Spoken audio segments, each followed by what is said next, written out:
Pernahkah kamu merasa heran, kenapa gaji yang kamu terima tiap bulan terasa besar di atas kertas, tapi di akhir bulan tetap saja dompet kosong, saldo rekening nyaris nol, bahkan kadang harus gali lubang tutup lubang untuk bertahan hidup? Kamu kerja keras, penghasilan tidak main-main. Bahkan mungkin kalau dibandingkan dengan teman-teman seangkatan, kamu termasuk yang punya gaji paling tinggi. Tapi anehnya, kamu tetap sering merasa kekurangan. Sementara ada orang lain yang gajinya separuh dari kamu, tapi kelihatannya hidup mereka jauh lebih tenang, bisa menabung, bahkan sesekali liburan keluar kota. Lalu mulai muncul suara dalam hati. Jangan-jangan aku memang boros? Atau malah lebih parah, apa aku memang gak bisa ngatur uang? Tapi sebenarnya, ini bukan soal kamu boros atau tidak. Bukan juga soal kamu harus hidup lebih hemat seperti orang zaman dulu. Karena kadang masalah keuangan bukan berasal dari besar kecilnya gaji, melainkan dari kebiasaan-kebiasaan yang tidak kamu sadari telah menggerogoti keuanganmu secara perlahan. Di video ini, kita akan mengupas tuntas 10 hal yang diam-diam sering jadi biang kerok kenapa orang yang bergaji besar pun bisa terus-terusan hidup minus. Kita akan bedah satu persatu, dengan cerita, ilustrasi, dan contoh nyata. Tujuannya satu, supaya kamu bisa mulai mengenali pola yang salah dalam keuanganmu sendiri, lalu memperbaikinya sebelum terlambat. 1. Gaya hidup naik seiring kenaikan gaji. Ini adalah perangkap paling umum dan paling berbahaya. Setiap kali gaji naik, tanpa sadar standar hidup kita juga ikut naik. Kalau dulu makan siang cukup dengan nasi padang pinggir jalan, sekarang harus kafe ber-AC. Dulu cukup pakai motor, sekarang pengen kredit mobil. Dulu kos kamar biasa, sekarang pindah ke apartemen supaya bisa upload pemandangan dari balkon ke media sosial. Gaji naik mestinya jadi kabar baik. Tapi yang terjadi seringkali justru sebaliknya. Karena kenaikan gaji malah dianggap sebagai alasan untuk membenarkan pengeluaran baru. Padahal, semakin tinggi gaya hidup, semakin tinggi pula biaya yang harus kamu tanggung tiap bulan. Dan kalau kenaikan gaya hidup ini terus mengikuti kenaikan penghasilan tanpa disertai kontrol, kamu tidak akan pernah merasa cukup. Ada istilah yang menggambarkan ini dengan sangat tepat, jerat gaya hidup. Kamu terus-menerus mengejar kenyamanan yang lebih tinggi, tapi lupa bahwa kenyamanan itu ada harganya. Bukan cuma harganya mahal, tapi juga membuat kamu jadi ketergantungan dan kehilangan fleksibilitas dalam keuangan. Bayangkan seperti orang yang naik tangga eskalator berjalan ke bawah. Kalau dia tidak berhenti menaikkan langkahnya, dia akan tetap di tempat. Tapi begitu dia sedikit saja berhenti, dia akan terseret ke bawah. Sama halnya dengan keuangan. Kalau kamu tidak pandai menahan diri saat gaji naik, kamu akan tetap merasa miskin meskipun pendapatanmu 2 kali lipat dari 5 tahun lalu. Masalahnya bukan pada kenaikan gajimu, tapi pada cara kamu memaknai kenaikan itu. Apakah kamu melihatnya sebagai kesempatan untuk meningkatkan kemampuan finansial jangka panjang? Ataukah sekadar peluang untuk membeli lebih banyak hal yang tidak kamu butuhkan? Coba ingat-ingat kembali. Waktu pertama kali kamu bekerja dan menerima gaji pertamamu, berapa jumlahnya? Lalu bandingkan dengan gajimu sekarang. Apakah benar ada perbedaan signifikan dalam kualitas hidupmu? Atau hanya perbedaan pada seberapa mahal barang yang kamu beli? Gaya hidup bukanlah sesuatu yang mutlak. Ia bisa dikendalikan. Tapi sayangnya, kita sering merasa malu jika tidak ikut naik level bersama lingkungan. Padahal, tidak ada yang salah dengan tetap hidup sederhana, meskipun punya penghasilan besar. Justru itu yang bisa membuatmu punya ruang untuk menabung, berinvestasi, dan menyusun rencana masa depan. Jangan terjebak pada ilusi bahwa kebahagiaan datang dari barang-barang mahal.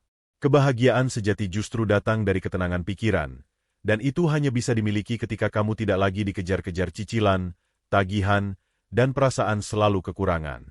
2. Tidak punya catatan keuangan sama sekali. Satu hal yang sering diremehkan oleh banyak orang dengan gaji besar adalah pentingnya mencatat keuangan.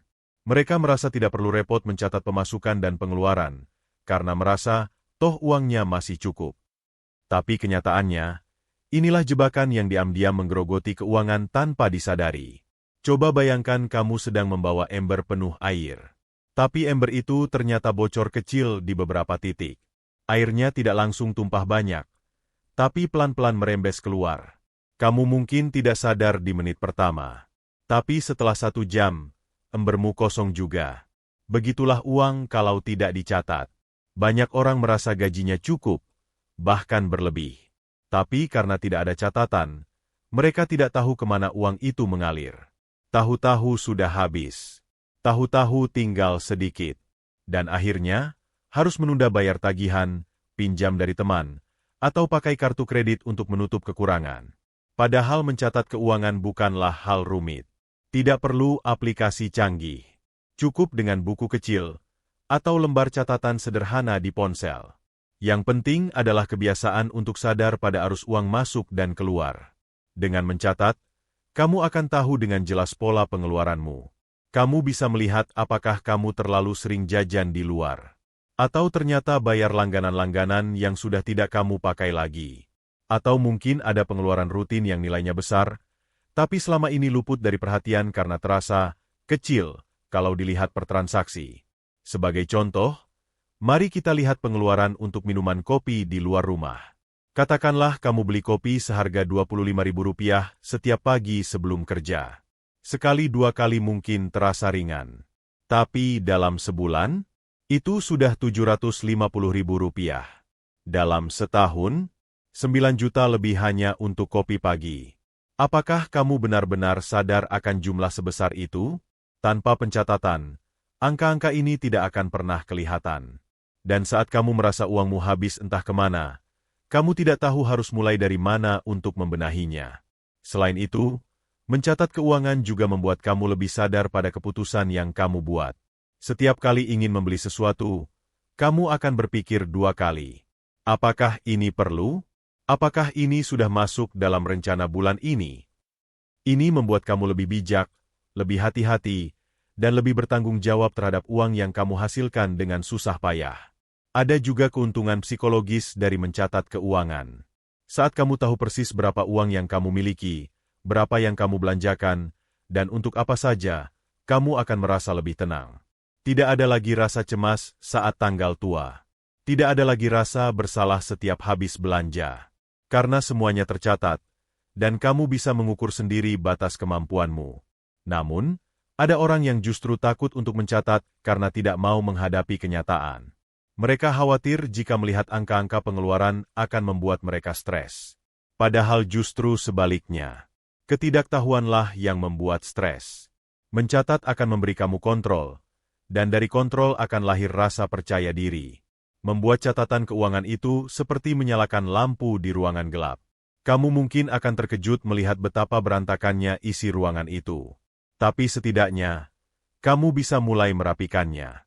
Kalau lampunya tetap dimatikan, kamu akan terus menabrak sana-sini tanpa tahu apa yang sedang kamu rusak. Satu hal penting lainnya, mencatat keuangan bukan berarti kamu harus menjadi orang yang pelit atau perhitungan secara berlebihan. Justru dengan mencatat, kamu bisa memberikan ruang untuk bersenang-senang secara sadar. Kamu tahu bahwa kamu bisa jajan, bisa liburan, atau beli barang incaran, karena semua sudah diperhitungkan. Inilah yang disebut keseimbangan. Kamu tetap bisa menikmati hidup tanpa harus merasa bersalah. Karena kamu tahu batasnya, dan kamu tahu konsekuensinya. Bagi yang sudah berkeluarga, mencatat keuangan bahkan jadi 2 kali lebih penting. Karena yang dikelola bukan hanya uang pribadi, tapi uang bersama. Tanpa catatan yang jelas, akan sangat mudah terjadi konflik. Istri merasa suami terlalu boros, suami merasa istri terlalu banyak belanja. Padahal mungkin keduanya sama-sama tidak sadar kemana uang mereka mengalir. Jika kamu merasa malas mencatat tiap hari, bisa dimulai dengan metode mingguan. Setiap akhir pekan, luangkan waktu 15 menit untuk melihat pengeluaran minggu itu. Tulis, kelompokkan, dan lihat mana yang bisa diperbaiki. Lama-lama, ini akan jadi kebiasaan. Kalau kamu ingin lebih teratur, kamu bisa membuat kategori tetap seperti makan, transportasi, hiburan, kebutuhan rumah, dan lain-lain. Dengan begitu, kamu bisa melihat persentase pengeluaranmu dari bulan ke bulan. Apakah terlalu besar di makanan? Atau malah tidak ada dana cadangan sama sekali? Jangan anggap remeh catatan kecil, karena dari situlah kamu bisa membangun kesadaran finansial yang besar. Dan kesadaran adalah langkah awal menuju perbaikan. Ingat, mencatat bukan tentang membatasi, tapi tentang memandu. supaya uangmu berjalan sesuai arah yang kamu mau, bukan ke arah yang sembarangan. Uang itu seperti anak kecil. Kalau tidak diarahkan, dia akan lari kemana-mana. Tapi kalau kamu punya kendali, kamu bisa membawanya menuju masa depan yang kamu impikan. Jadi, jika gaji kamu besar tapi selalu habis, langkah pertama yang harus kamu lakukan hari ini juga adalah mulai mencatat. Tidak besok, tidak minggu depan, tapi sekarang juga. Ambil kertas, buka ponsel, atau duduk sebentar untuk ingat-ingat pengeluaran minggu ini. Lalu buat komitmen. Aku akan mencatat semua keuangan, sekecil apapun itu. Karena uang yang tidak tercatat adalah uang yang hilang tanpa jejak. 3. Terlalu banyak cicilan yang terlalu lama. Masalah ketiga yang seringkali menjadi akar kenapa gaji besar tetap terasa kurang adalah karena terlalu banyak cicilan. Dan bukan hanya jumlahnya yang banyak, tapi juga jangka waktunya yang panjang. Ini ibarat kamu mengikat kaki sendiri dengan rantai, lalu heran kenapa susah berjalan maju. Mari kita mulai dari sebuah ilustrasi sederhana. Bayangkan kamu sedang berada di atas perahu kecil. Perahumu kuat, tenagamu besar, kamu bisa mendayung cepat. Tapi di bagian belakang perahu, ada tali yang mengikat ke batu besar yang tenggelam di dasar sungai. Seberapa keras pun kamu mendayung, perahumu tetap tidak akan bergerak jauh. Karena kamu tidak sadar, ada beban yang terus-menerus menarikmu ke belakang. Dan beban itu adalah cicilan. Ketika kamu punya penghasilan yang lumayan besar, godaan untuk membeli barang mahal dengan sistem cicilan menjadi sangat besar. Kamu merasa, gajiku sanggup kok bayar 1 juta sebulan buat motor baru. Atau, kan hanya 3 juta per bulan, bisalah untuk mobil. Lalu datang cicilan handphone, cicilan furnitur, cicilan liburan, bahkan cicilan barang-barang yang sebenarnya tidak terlalu kamu butuhkan. Awalnya terasa ringan, tapi perlahan-lahan, kamu akan sadar bahwa dari total gajimu yang besar, hanya sebagian kecil yang benar-benar bisa kamu pakai untuk kebutuhan harian. Sisanya sudah dikunci untuk membayar kewajiban bulanan yang tidak bisa ditawar-tawar. Dan yang lebih bahaya lagi adalah ketika cicilan itu berlangsung bertahun-tahun. Karena pada dasarnya, kamu sedang menggadaikan masa depanmu demi kepuasan hari ini. Kamu membeli kenyamanan sekarang dengan mengorbankan fleksibilitas finansial selama 5-10 tahun ke depan. Apakah itu keputusan yang bijak? Banyak orang merasa bahwa selama cicilan bisa dibayar, tidak ada masalah. Tapi mereka lupa bahwa kehidupan itu dinamis. Ada saat kamu sehat dan kuat bekerja, tapi bisa saja suatu hari kamu kehilangan pekerjaan, atau penghasilanmu menurun. Saat itu terjadi, semua cicilan yang dulu terasa ringan akan berubah menjadi beban berat yang menyesakkan dada. Selain itu, terlalu banyak cicilan membuat kamu kehilangan kemampuan untuk menabung dan berinvestasi. Karena uangmu habis untuk membayar kewajiban masa lalu. Kamu tidak punya cukup ruang untuk membangun fondasi keuangan masa depan.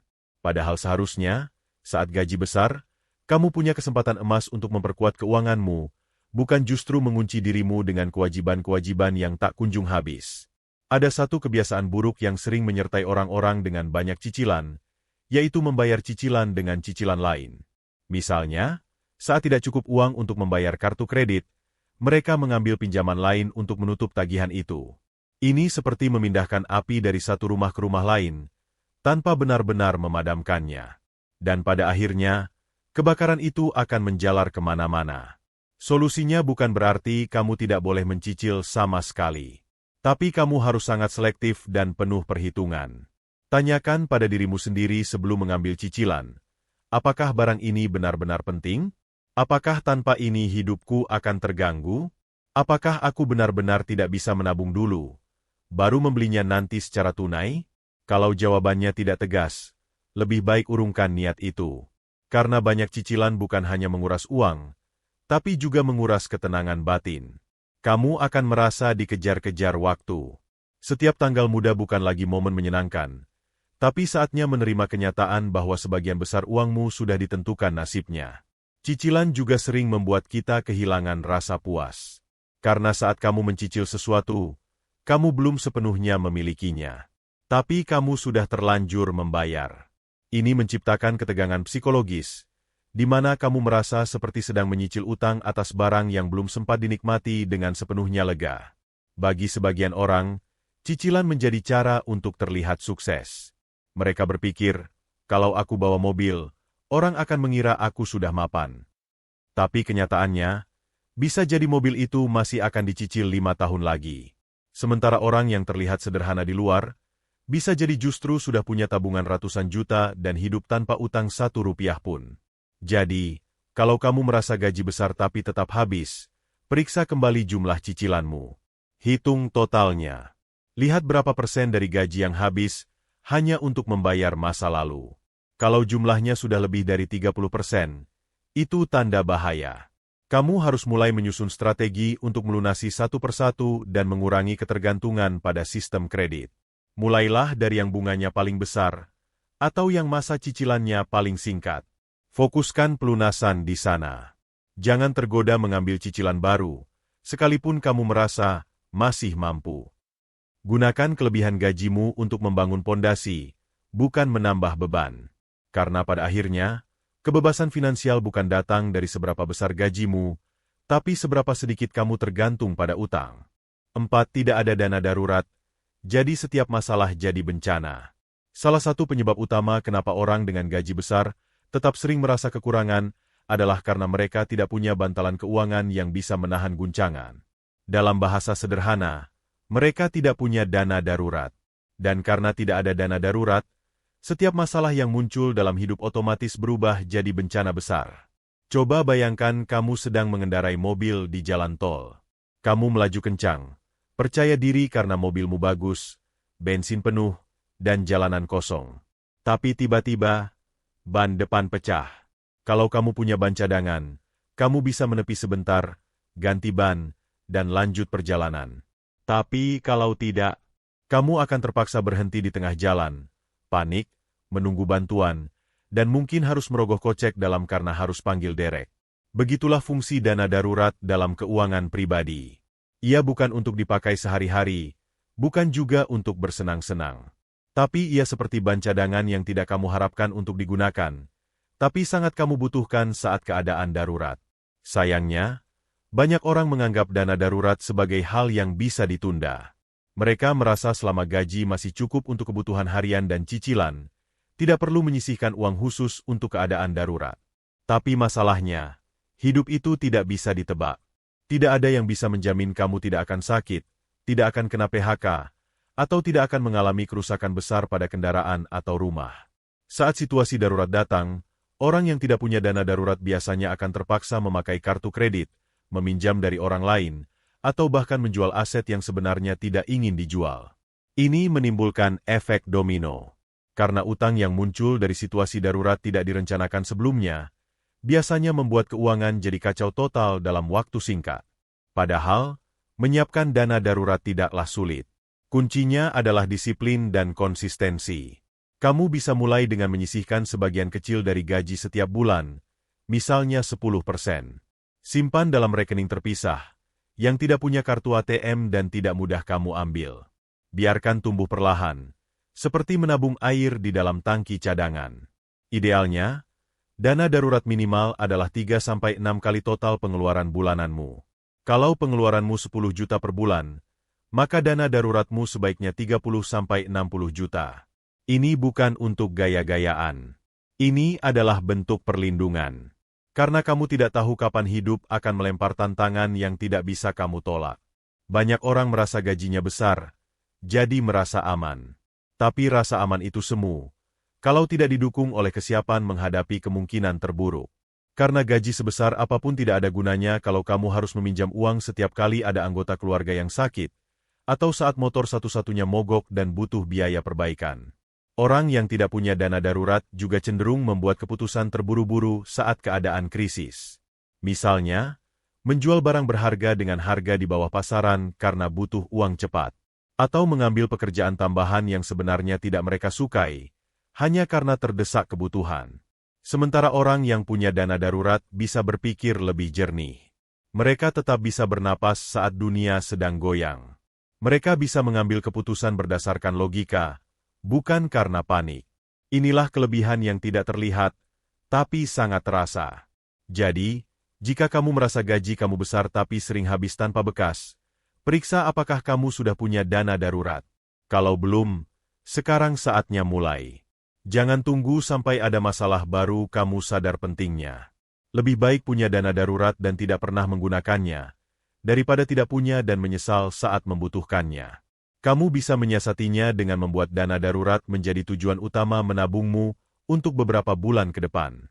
Kurangi jajan mahal, tahan beli barang-barang yang belum terlalu penting, dan alihkan semua sisa gaji ke tabungan darurat. Ini memang tidak instan.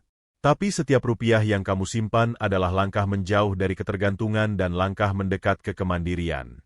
Jangan takut jika dana daruratmu belum sempurna. Yang penting adalah kamu mulai dulu. Karena seperti membangun tembok perlindungan, semua diawali dengan satu batu pertama. Dan saat hidup tiba-tiba melempar badai, kamu akan bersyukur karena sudah menyiapkan payung sebelumnya. 5. Sering bantu orang lain sampai lupa bantu diri sendiri. Salah satu alasan yang seringkali tidak disadari, namun berdampak besar pada keuangan seseorang adalah terlalu sering membantu orang lain, tapi tidak pernah menyisakan cukup untuk dirinya sendiri. Ini adalah bentuk pengorbanan yang tampak mulia di luar, tapi diam-diam bisa menjadi bumerang dalam jangka panjang.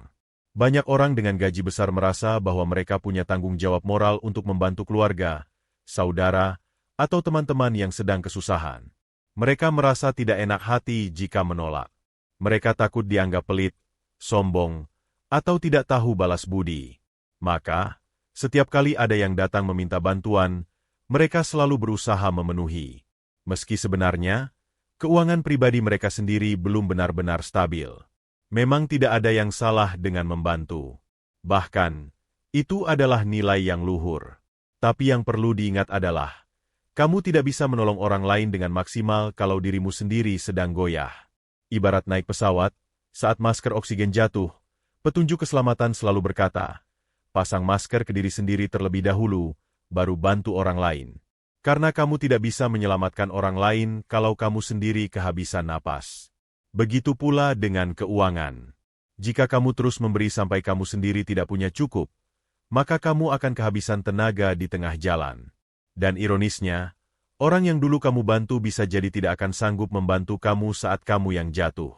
Bukan karena mereka jahat, tapi karena mereka memang sejak awal belum punya kekuatan untuk itu.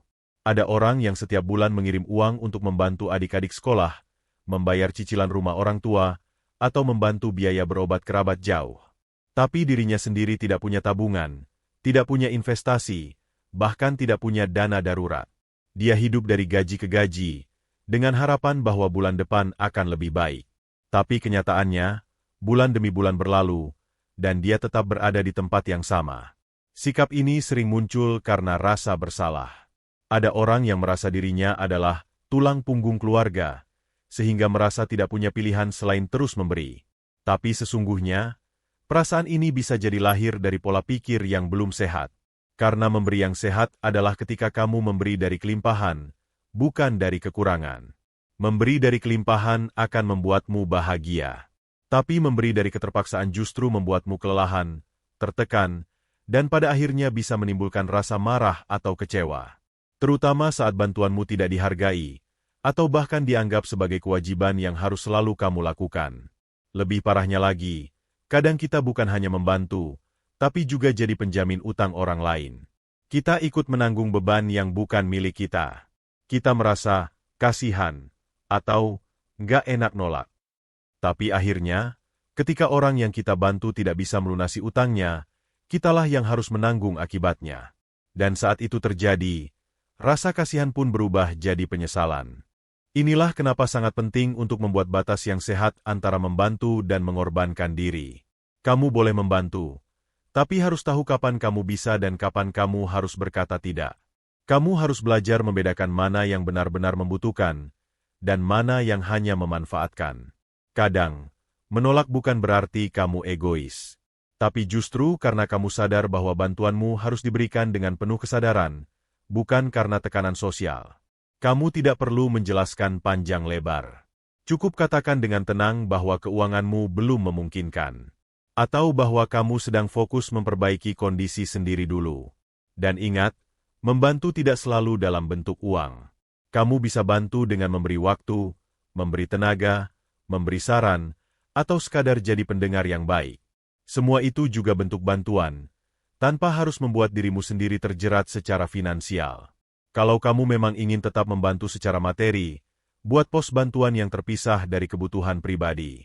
Sisihkan sekian persen dari gajimu khusus untuk itu. Jadi kamu tetap bisa memberi, tapi dalam batas yang sudah kamu tetapkan sejak awal. Ini akan membuat kamu tidak merasa tertekan setiap kali ada yang meminta tolong. Karena kamu tahu, kamu sudah memperhitungkannya dengan bijak. Dan yang paling penting, jangan lupa bantu diri sendiri dulu. Bangun pondasi keuanganmu. Siapkan dana darurat, lunasi utang, mulai menabung, dan berinvestasi. Baru setelah itu, kamu bisa membantu orang lain dengan lebih leluasa dan lebih tenang. Karena kamu tahu, kamu tidak sedang menggali lubang sendiri demi menutup lubang orang lain. Orang yang bijak bukanlah orang yang selalu berkata, "Ya," pada semua permintaan. Tapi orang yang tahu kapan waktunya memberi, kapan waktunya menahan. Karena dengan menjaga keseimbangan itulah, kamu bisa menjadi sumber kebaikan yang berkelanjutan, bukan sumber bantuan yang sebentar lalu tumbang. 6. Tidak punya tujuan keuangan yang jelas. Banyak orang bekerja keras dari pagi sampai malam, menerima gaji yang tidak sedikit, tapi tetap merasa hidupnya tidak kemana-mana. Setiap bulan berlalu begitu saja, dan setiap tahun terasa seperti mengulang cerita yang sama. Kerja, gajian, habis, kerja lagi. Salah satu penyebab utamanya adalah karena mereka tidak punya tujuan keuangan yang jelas. Coba kamu renungkan sejenak. Untuk apa kamu bekerja? Untuk apa kamu menabung? Kalau menabung, untuk apa kamu menghabiskan waktumu di jalan, lembur, atau begadang menyelesaikan tugas kantor? Kalau jawabannya hanya, ya supaya bisa hidup, maka kamu sedang menjalani hidup tanpa arah yang pasti. Seperti kapal yang berlayar tanpa peta, yang berputar-putar di lautan tapi tidak pernah sampai ke pelabuhan. Tujuan keuangan adalah fondasi dari semua keputusan finansial yang kamu buat. Tanpa tujuan, kamu akan mudah tergoda membeli hal-hal yang sebenarnya tidak perlu.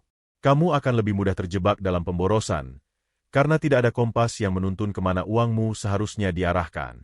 Orang yang tidak punya tujuan keuangan ibarat berjalan di pasar tanpa daftar belanja. Dia akan dengan mudah tergoda membeli ini dan itu, hanya karena menarik atau terlihat murah.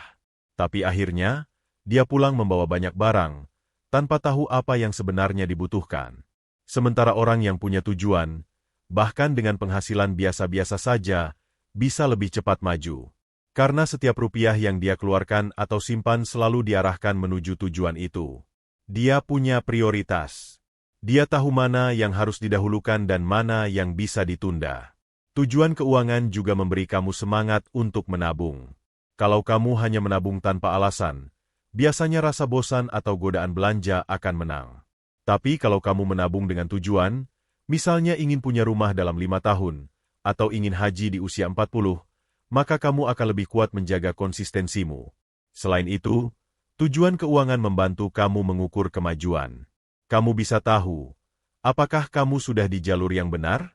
Apakah tabunganmu cukup? Apakah pengeluaranmu mendukung targetmu? Tanpa tujuan, kamu tidak punya tolok ukur. Semuanya terasa baik-baik saja, sampai akhirnya sadar bahwa kamu sudah terlalu jauh dari harapan. Tujuan keuangan tidak harus muluk-muluk. Bahkan, harusnya dimulai dari yang kecil dulu. Misalnya, punya dana darurat dalam 6 bulan ke depan. Atau melunasi utang kartu kredit dalam setahun. Atau bisa menabung 5 juta per bulan selama 1 tahun penuh. Dari tujuan-tujuan kecil inilah semangat dibentuk.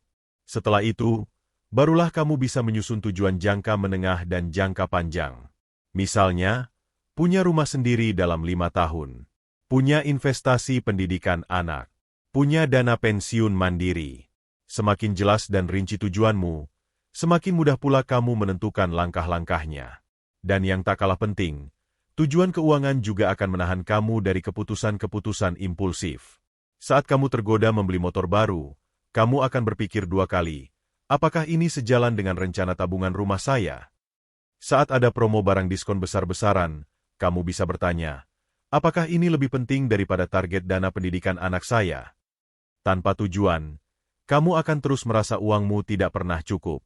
Karena kamu tidak tahu apa arti cukup itu sendiri. Tapi saat kamu tahu arahmu, kamu akan lebih bisa bersyukur, karena kamu bisa melihat kemajuanmu sendiri, sekecil apapun itu. Ada satu hal yang perlu diingat, tujuan keuangan bukanlah beban, tapi arah. Ia tidak perlu membuat hidup terasa berat. Justru ia akan membuat hidup lebih terstruktur, lebih bermakna, dan lebih tenang. Karena kamu tahu, setiap usaha yang kamu lakukan sedang menuju sesuatu yang kamu yakini penting. Jangan tunggu sampai usia 50 untuk berpikir tentang masa depan. Mulailah sekarang, seberapapun kecilnya langkah yang bisa kamu ambil. Tuliskan tujuanmu. Pecah menjadi langkah-langkah yang realistis. Tentukan tenggat waktunya. Dan mulailah bergerak sedikit demi sedikit. Karena pada akhirnya, orang yang berhasil bukanlah yang gajinya paling besar, tapi yang paling tahu untuk apa uangnya digunakan. 7. Terjebak dalam kompetisi sosial yang tidak ada habisnya. Salah satu jebakan paling halus dalam kehidupan modern adalah kompetisi sosial. Sebuah perlombaan yang tidak pernah diumumkan, tapi dirasakan oleh hampir semua orang. Kamu tidak pernah diberi undangan untuk ikut, tapi tiba-tiba kamu sudah berada di dalamnya, berlomba dengan orang lain soal gaya hidup, soal barang yang dimiliki, soal tampilan yang harus terlihat berhasil.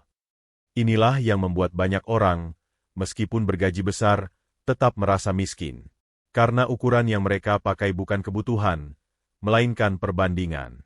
Mereka tidak melihat apakah suatu barang benar-benar dibutuhkan, tapi lebih kepada, temanku punya, aku juga harus punya. Mereka tidak membeli sesuatu karena itu berguna, tapi karena takut dianggap ketinggalan. Coba bayangkan sejenak. Kamu berada di acara kumpul keluarga atau reuni sekolah. Kamu datang dengan pakaian sederhana, mobil biasa, dan gaya hidup yang tidak mencolok. Tapi begitu sampai di sana, kamu lihat temanmu datang dengan mobil baru, gadget terbaru, pakaian bermerek, dan cerita liburan ke luar negeri. Dalam hati kamu mulai bertanya, apakah aku tertinggal? Apakah aku juga harus seperti mereka? Pertanyaan inilah yang menjadi bibit dari kompetisi sosial. Dan saat kamu mulai merasa harus tampil seperti orang lain demi harga diri, disitulah keuanganmu mulai terguncang.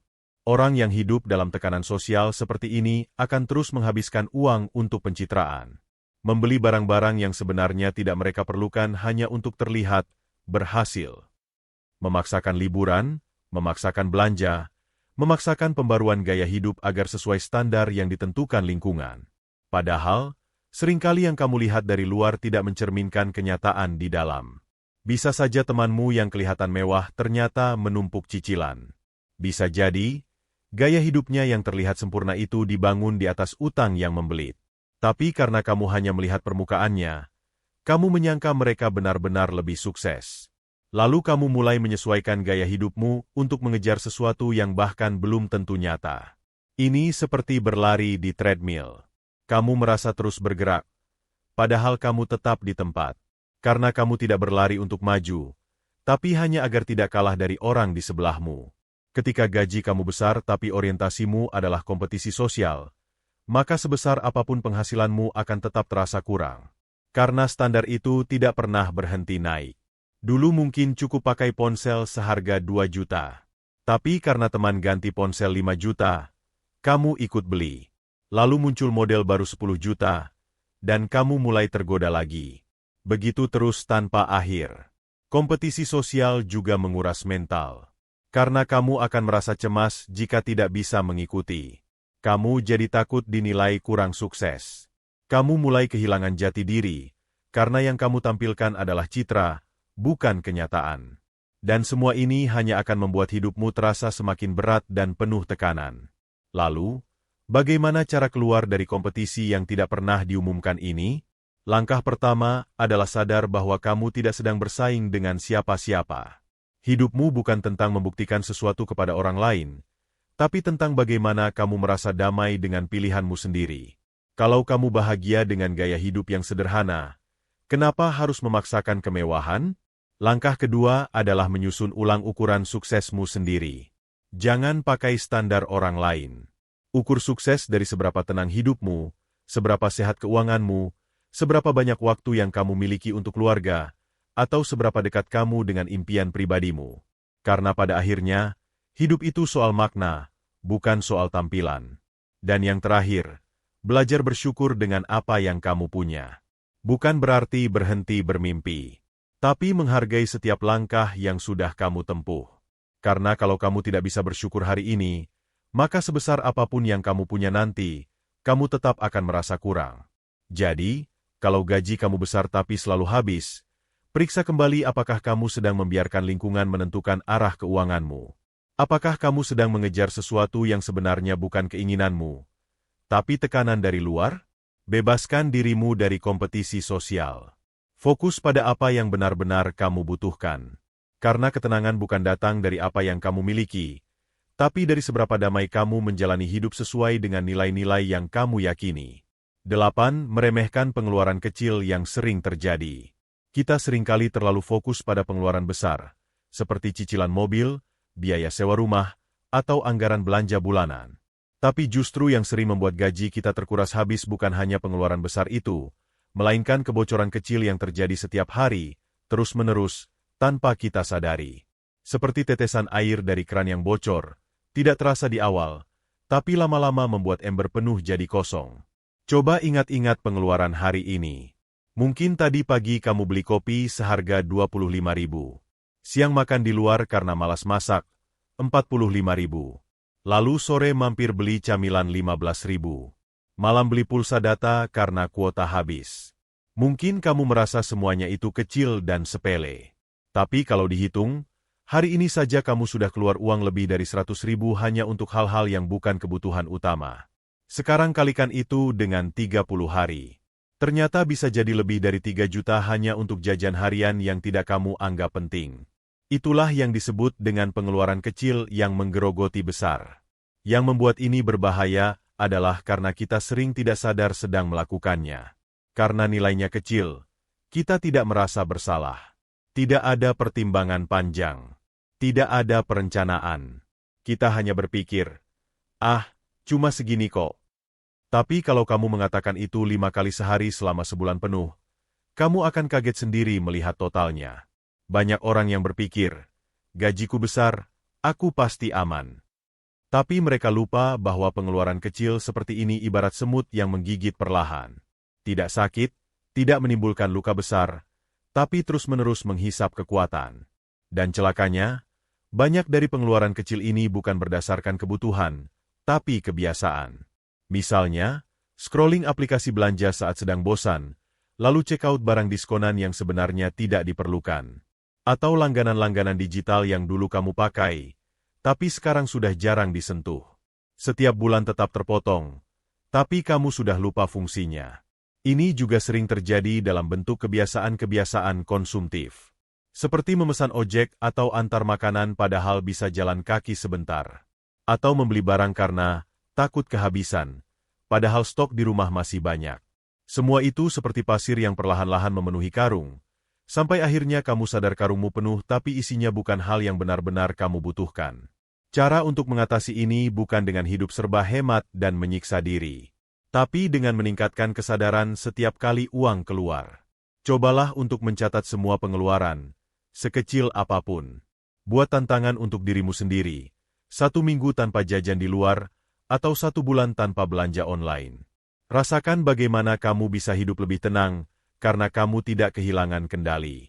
Selain itu, kamu bisa menetapkan anggaran khusus untuk pengeluaran kecil ini. Misalnya, 1 juta per bulan untuk semua kebutuhan, iseng. Kalau sudah habis, ya sudah, jangan tambah lagi. Ini bukan soal pelit, tapi soal belajar mengendalikan dorongan sesaat demi tujuan yang lebih besar. Kamu juga bisa mengganti kebiasaan yang menguras uang dengan kebiasaan yang memberi nilai. Kalau biasanya kamu menghabiskan sore di kafe mahal, cobalah sesekali duduk di taman sambil membaca buku. Kalau biasanya kamu membeli kopi setiap hari, cobalah menyeduh kopi sendiri di rumah. Bukan hanya lebih hemat, tapi juga bisa jadi lebih menyenangkan. Dan yang tak kalah penting, berhentilah merasa bahwa kamu harus selalu memanjakan diri sebagai bentuk hadiah dari kerja keras. Kadang, orang merasa karena sudah bekerja keras, maka wajar kalau membeli ini itu. Tapi hati-hati, karena self-reward yang tidak dikontrol bisa berubah jadi self-destruction. Mulailah sadar bahwa pengeluaran kecil bukan musuhmu, tapi harus dijinakkan. Tidak perlu dihilangkan seluruhnya, cukup dikendalikan. Karena sejatinya, orang yang pandai mengatur uang bukan hanya yang tahu berinvestasi besar, tapi juga yang mampu menjaga kebocoran-kebocoran kecil yang merusak tanpa suara. Kalau kamu pernah merasa gaji besar tapi selalu habis tanpa bekas, mungkin inilah jawabannya. Bukan karena kamu tidak punya cukup uang, tapi karena terlalu banyak uangmu yang pergi lewat pintu-pintu kecil yang tidak kamu perhatikan. Kendalikan pengeluaran kecilmu, maka kamu akan mulai merasa punya kendali atas keuanganmu. 9. Tidak membedakan antara kebutuhan dan keinginan. Salah satu akar masalah dalam keuangan pribadi yang paling sering terjadi, dan paling sering diabaikan, adalah ketidakmampuan membedakan antara kebutuhan dan keinginan. Ini terdengar sepele, tapi justru disinilah letak banyak kekacauan finansial bermula. Karena jika kamu tidak bisa membedakannya, maka kamu akan terus merasa setiap hal itu penting, padahal sebenarnya hanya diinginkan, bukan dibutuhkan. Mari kita mulai dari ilustrasi sederhana. Kebutuhan itu seperti makanan pokok, nasi, lauk, air putih. Tanpa itu, kamu tidak bisa bertahan hidup. Sementara keinginan itu seperti saus sambal mahal, topping ekstra, atau minuman dengan hiasan dan kemasan mewah. Tanpa itu, kamu tetap bisa makan, kamu tetap kenyang. Tapi karena terlihat menarik dan terasa lebih enak, kamu merasa harus memilikinya. Begitu pula dalam pengeluaran sehari-hari. Kebutuhan adalah hal-hal mendasar, tempat tinggal, makan, transportasi, kesehatan. Keinginan adalah tambahan-tambahan, ganti handphone padahal yang lama masih berfungsi, beli baju baru padahal lemari masih penuh, nongkrong di kafe karena bosan di rumah, ikut tren gadget hanya karena semua orang punya. Orang yang tidak bisa membedakan antara kebutuhan dan keinginan akan terus merasa bahwa semua hal yang diinginkannya adalah penting. Mereka merasa butuh tas baru, padahal itu hanya keinginan. Merasa butuh liburan mahal, padahal itu hanya pelarian. Merasa harus ganti motor, padahal motor lama masih sangat layak digunakan. Masalah ini semakin rumit ketika keinginan disamarkan menjadi kebutuhan. Misalnya, seseorang berkata, "Aku butuh liburan biar nggak stres." Atau, "Aku butuh belanja supaya moodku naik." Padahal, itu bukan kebutuhan dasar. Itu adalah keinginan yang dibungkus dengan alasan emosional. Ketika kamu hidup berdasarkan keinginan, maka tidak ada batas. Karena keinginan manusia tidak pernah selesai. Setelah satu terpenuhi, muncul keinginan lain. Selalu ada barang baru, tren baru, gaya baru yang menggoda. Dan akhirnya, seberapa besar pun gaji kamu, akan tetap terasa kurang. Sementara orang yang hidup berdasarkan kebutuhan akan jauh lebih tenang. Mereka bisa memutuskan dengan bijak kapan harus membeli, kapan harus menunda. Mereka tidak mudah tergoda diskon, tidak terburu-buru ikut tren, dan tidak merasa rendah diri karena tidak memiliki barang-barang tertentu. Memang, memenuhi keinginan sesekali itu tidak salah. Hidup juga perlu dinikmati. Tapi permasalahan muncul ketika keinginan mendominasi pengeluaran, sementara kebutuhan justru diabaikan. Banyak orang menunda bayar asuransi kesehatan karena merasa sayang uangnya, tapi rela menghabiskan jutaan untuk ponsel baru. Banyak juga yang tidak punya tabungan pendidikan anak, tapi punya koleksi sepatu branded yang jarang dipakai. Kehidupan yang seimbang adalah saat kamu bisa menyenangkan diri sendiri tanpa mengorbankan masa depan. Boleh sesekali memanjakan diri, tapi harus tetap ada batas dan kesadaran. Dan itu hanya bisa dilakukan jika kamu mampu mengidentifikasi mana yang kamu butuhkan dan mana yang hanya kamu inginkan. Cara paling sederhana untuk menguji hal ini adalah dengan bertanya pada diri sendiri sebelum membeli sesuatu. Kalau aku tidak beli ini, apa yang akan terjadi? Jika jawabannya tidak ada konsekuensi besar, maka kemungkinan besar itu hanya keinginan. Tapi jika jawabannya membuat hidup jadi terganggu atau terbatas, maka itu adalah kebutuhan. Bisa juga dengan menunda. Ketika kamu ingin membeli sesuatu, coba tunda selama 24 jam. Kalau setelah itu kamu masih merasa sangat perlu, mungkin memang ada urgensi. Tapi kalau rasa ingin itu memudar, berarti itu hanya dorongan sesaat. Kamu juga bisa membuat daftar kebutuhan tetap setiap bulan. Pisahkan pos pengeluaran yang memang harus ada, seperti makan, transportasi, sewa rumah, listrik, air, dan lain-lain. Lalu sisanya baru kamu pertimbangkan untuk keinginan tambahan, Dan itu pun harus dengan batasan. Banyak orang yang merasa dirinya boros, padahal sebenarnya mereka hanya belum terlatih membedakan keinginan dari kebutuhan. Begitu mereka mulai belajar, keuangan jadi lebih ringan, hidup jadi lebih tenang, dan rasa puas jadi lebih sering hadir. Jadi, jika kamu merasa gaji kamu besar tapi tetap habis, periksalah, seberapa banyak uangmu habis untuk memenuhi keinginan, bukan kebutuhan? Dan seberapa sering kamu mengatakan, "Aku butuh," padahal sebenarnya hanya, "Aku ingin." Belajar membedakan ini bukan soal matematika, tapi soal kesadaran. Dan begitu kamu sadar, kamu akan lebih bijak dalam mengatur, lebih tenang dalam hidup, dan lebih cepat sampai pada tujuan finansial yang kamu impikan. 10. Tidak meningkatkan kualitas diri, jadi penghasilan stagnan.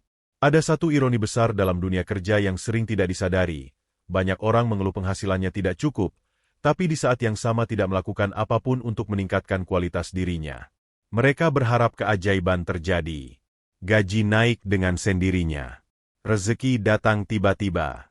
Tapi mereka tetap bekerja dengan cara yang sama, menggunakan ilmu yang sama, dan menolak untuk belajar hal baru. Masalahnya, dunia terus berubah. Persaingan semakin ketat. Standar semakin naik. Teknologi terus berkembang. Dan jika kamu tidak ikut bertumbuh, maka kamu akan tertinggal. Seperti air di kolam yang diam, lambat laun akan keruh, basi, dan ditinggalkan. Sementara air yang mengalir selalu terasa segar dan berguna. Inilah penyebab keuangan yang jarang dibahas secara langsung. Stagnasi penghasilan karena stagnasi kemampuan. Kamu bisa punya gaji besar hari ini. Tapi kalau kamu tidak terus belajar, tidak mengasah diri, tidak beradaptasi, maka kemungkinan besar penghasilanmu akan mentok di situ-situ saja. Sementara kebutuhan dan harga barang terus naik. Dan perlahan, yang dulu terasa cukup akan berubah jadi pas-pasan, lalu jadi kurang. Orang yang bijak akan menyisihkan sebagian dari penghasilannya bukan hanya untuk konsumsi, tapi juga untuk pengembangan diri. Mereka ikut pelatihan, membaca buku, menambah keterampilan, memperluas relasi, dan mencari pengalaman baru. Mereka sadar bahwa uang yang mereka keluarkan untuk belajar bukan pengeluaran, tapi investasi jangka panjang yang hasilnya bisa berkali-kali lipat. Sebaliknya, orang yang merasa sudah tahu segalanya, yang enggan belajar hal baru, akan terjebak dalam zona nyaman. Dan zona nyaman ini berbahaya, karena membuat kamu merasa tidak perlu berubah. Kamu tetap datang ke kantor setiap hari, mengerjakan tugas dengan pola lama, dan merasa bahwa cukup seperti ini saja. Padahal, tanpa kamu sadari, orang lain di sekitarmu sudah mulai berlari. Mereka mempelajari teknologi baru, memahami tren pasar, membangun jaringan, dan memperluas kemampuan. Ketika waktunya promosi datang, kamu bingung kenapa bukan kamu yang terpilih. Ketika perusahaan melakukan efisiensi, kamu heran kenapa kamu yang dilirik untuk dikurangi. Padahal jawabannya sederhana, kamu tidak berkembang. Kualitas diri juga bukan hanya soal kemampuan teknis, tapi juga soal kedewasaan emosional, kemampuan komunikasi, kepemimpinan, cara berpikir kritis, dan keahlian bekerja dalam tim. Semua itu akan menentukan seberapa bernilai kamu di mata orang lain, dan seberapa pantas kamu diberi tanggung jawab yang lebih besar, yang tentu saja akan diikuti dengan penghasilan yang lebih besar pula. Dan perlu diingat, meningkatkan kualitas diri tidak selalu butuh biaya besar. Kamu bisa mulai dari membaca artikel setiap hari, menonton video edukatif, mengikuti pelatihan gratis, belajar dari mentor, berdiskusi dengan orang yang lebih ahli, atau bahkan mencoba hal-hal baru di luar kebiasaanmu. Yang paling penting adalah kemauan untuk berkembang. Orang yang terus bertumbuh, meskipun perlahan, akan punya daya tawar yang lebih kuat. Mereka bisa memilih pekerjaan, bukan hanya menerimanya. Mereka bisa membuka peluang usaha, bukan hanya menggantungkan nasib pada gaji. Mereka bisa punya sumber penghasilan ganda, bukan hanya bergantung pada satu sumber yang rapuh. Dan disitulah kunci pentingnya. Banyak orang merasa gaji mereka besar, tapi tetap tidak cukup. Padahal masalahnya bukan pada jumlah, tapi pada bagaimana cara mereka memanfaatkan potensi yang dimiliki. Kalau kamu berhenti belajar, maka kemampuanmu akan usang. Tapi kalau kamu terus belajar, maka penghasilanmu pun akan punya potensi untuk terus naik. Jadi, jika kamu ingin gajimu tidak hanya besar tapi juga cukup, bahkan lebih dari cukup, maka jangan hanya bekerja. Berkembanglah. Asah terus kemampuanmu. Belajar dari kesalahan. Perluas cakrawala. Dan buka jalan bagi dirimu sendiri untuk naik ke level yang lebih tinggi. Karena pada akhirnya, penghasilan akan selalu mengikuti kualitas. Dan kualitas bukan datang dari berharap, tapi dari keberanian untuk terus bertumbuh. 10 poin tadi adalah cermin. Bukan untuk membuatmu merasa bersalah, tapi agar kamu bisa melihat dengan jujur apa yang sedang terjadi. Gaji besar adalah anugerah, tapi juga tanggung jawab. Ia bisa jadi berkah, atau berubah jadi beban, tergantung bagaimana kamu mengelolanya. Banyak orang mengira bahwa kunci dari hidup yang sejahtera adalah menambah penghasilan. Padahal seringkali, yang lebih penting adalah bagaimana kamu mengelola apa yang sudah ada. Karena sebesar apapun gaji yang kamu terima, kalau tidak diatur dengan bijak, tetap akan terasa kurang. Sebaliknya, penghasilan yang sederhana, tapi dikelola dengan penuh kesadaran, bisa memberikan ketenangan, kemerdekaan, dan bahkan kebahagiaan yang sejati.